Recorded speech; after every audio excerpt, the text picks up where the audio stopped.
دو لشکر آپس میں لڑ رہے ہیں ایک میدان، ایک جنگلی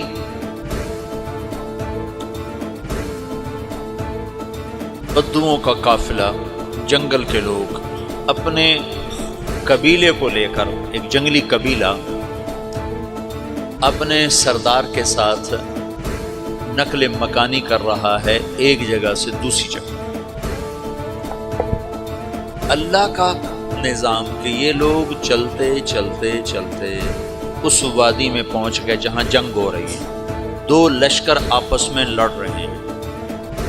جب یہ وہاں پہنچتے ہیں تو ایک لشکر اکھڑ رہے ہیں اور دوسرا دیوا رہا ہے۔ ان کو نہیں پتا شکست کھانے والے کون ہیں اور فتح پانے والے کون ہیں، ان کو نہیں پتا۔ اس جنگلی قبیلے کے سردار کا نام بھی تغرل ہے، تغرل۔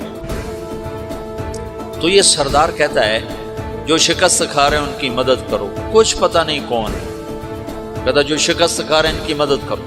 تو 400 وحشی جنگلیوں نے فاتح لشکر کے پیچھے حملہ کر دیا۔ تو ایک کافی ہوتا تھا، 400 دوڑ دوڑ جب تلواریں پڑیں تو چند لمحوں میں نقشہ بدل گیا، بھاگنے والے جم گئے اور جمنے والے بھاگ پڑے۔ جب جنگ ختم ہوئی تو شکست خوردہ لشکر کے بادشاہ نے ان کو بلایا، اسے پوچھتا ہے مجھے جانتے ہو میں کون ہوں؟ کہا نہیں۔ کہا تو تم نے میری مدد کیوں کی؟ کہا انسانی ہمدردی کی وجہ سے، تمہیں شکست ہو رہی تھی اس لیے تمہاری مدد کی۔ اور اس نے اپنا تعارف کرایا، میں ہوں سلیمان سلجوقی، ترکی کا بادشاہ۔ مسلمانوں کا لشکر تھا اور تاتاریوں سے شکست کھا رہا تھا، تاتاری فتح پا رہے تھے، مسلمان شکست کھا رہے تھے۔ تو وہ اللہ کی غیبی مدد بن کر آئے۔ تو وہ اس سے کہتا ہے میرے ساتھ رہنا پسند کرو، تم نے میرے اوپر احسان کیا ہے، میں اس کا بدلہ دینا چاہتا ہوں، میرے ساتھ رہنا پسند کرو؟ کہنے کا کر لوں گا۔ تو اس کو لے کر ترکی آیا، اور استنبول اس وقت روم کی حکومت میں تھا، اسے فتح کیا اس تغرل کے آگے چوتھے پانچویں پڑپوتے محمد فاتح نے۔ تو یہ استنبول ہے، یہ ترکی ہے، بیچ میں ایک چھوٹا سمندر ہے، یہاں ایک جاگیر ہے۔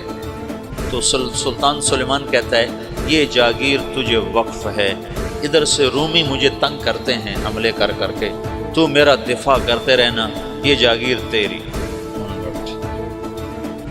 تو اس جاگیر پہ اس نے اپنے قافلے کو آباد کر دیا، اپنے قبیلے کو، اور ایک چھوٹی سی حکومت بنا لی، جو ایک صوبہ سمجھو سلمان سلجوقی کا، وہ ایک چھوٹا سا صوبہ ہے۔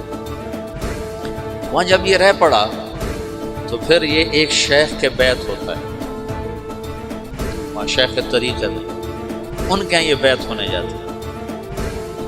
وہ اس کو رات اپنے پاس ٹھہراتا ہے، تو ایک کمرے میں ان کو ان کا خادم ٹھہراتا ہے۔ یہ جب کمرے میں جاتا ہے تو سامنے دیوار میں طاقچے پر قرآن پڑا ہوا ہے۔ تو یہ تغرل بیگ کہتا ہے یہ کیا ہے، یہ کیا ہے؟ تو وہ خادم کہتا ہے یہ کتاب اللہ ہے، قرآن ہے۔ وہ اس کو وہاں چھوڑ کے باہر چلا جاتا ہے۔ وہ دیہاتی آدمی، جنگل کا رہنے والا، پہلی دفعہ زندگی میں قرآن دیکھا، وہ کہتا ہے یہ قرآن ہے، اللہ کی کتاب ہے، میں اللہ کی کتاب کے سامنے سو جاؤں، کتنی بے ادبی ہے۔ تو اس نے اسے قرآن اٹھایا اور سر پہ رکھ لیا اور کھڑا ہو، ساری رات قرآن سر پہ رکھ کے کھڑا رہا۔ رات کے پچھلے پہر اس کو خواب آیا، کھڑے کھڑے اس نے دیکھا کہ اس کی پشت سے ایک چاند نکلا اور شیخ کی بیٹی کے سینے میں جا کے اتر گیا۔ پھر اس لڑکی کے سینے سے ایک درخت نکلا جو پھیلتے پھیلتے پھیلتے 3 بر اعظم پہ چھا گیا، افریقہ پر، یورپ پر، ایشیا پر۔ پھر اس کی آنکھ کھل گئی، وہ کھڑا ہوا ہے۔ تو اس نے صبح یہ خواب اپنے شیخ کو سنایا، تو انہوں نے اپنی بیٹی اس کے نکاح میں دی تھی۔ اس بیٹی سے ایک بچہ پیدا ہوا، تغرل بیگ نے اس کا نام رکھا عثمان، عثمانی ترک نام سنو، جو میں نے کل بتایا تھا کہ 1924 میں وہ خلافت ختم ہوئی۔ تو ایک بیٹا پیدا ہوا عثمان، عثمان نے پھر ایک نئی اسلامی حکومت کی بنیاد رکھی جو 1924 تک چلتی رہی، کوئی 800 سال یہ حکومت چلی۔ تو حکومت کا شیرازہ بکھرا لیکن پھر جڑ جاتا تھا، پر وہ قرن اول والا جوڑ کبھی نہ پیدا ہوا، ٹکڑے بن گئے۔ ان ٹکڑوں میں اللہ لوگ پیدا کرتا رہا جو دعوت دیتے رہے۔